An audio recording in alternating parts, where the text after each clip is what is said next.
उप मुख्यमंत्री कहते हैं कि हम रोजगार देंगे और वो खुद ही रोजगार को छीनने का काम कर रहे हैं। हम रोजगार क्रिएट कर रहे हैं। I am proud of my self.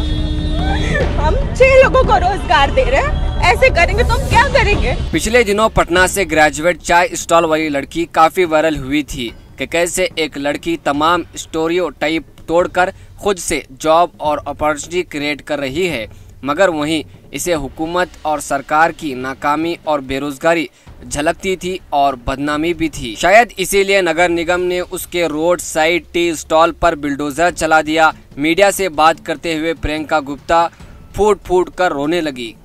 के भरोसे नहीं है, आपके भरोसे नहीं है। जब उप मुख्यमंत्री कहते हैं कि हम रोजगार देंगे और वो खुद ही रोजगार को छीनने का काम कर रहे हैं। हम रोजगार क्रिएट कर रहे हैं। I am proud of my self. हम 6 लोगों को रोजगार दे रहे हैं। ऐसे करेंगे तो हम क्या करेंगे।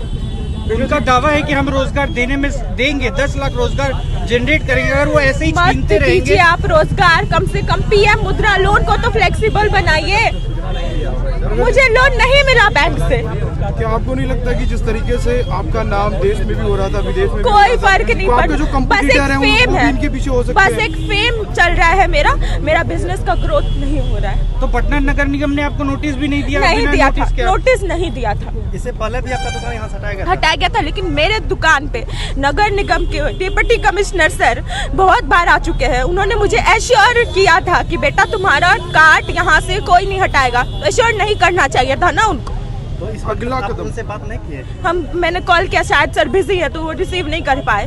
अगला कदम आपका क्या होगा इस पर? मुझे स्टोर चाहिए। अब हम कल तक कुछ नहीं बोलते थे ना, हम खुद के भरोसे थे ना। आज हमको सरकार से चाहिए मदद। एक स्टोर चाहिए मुझे परमानेंट।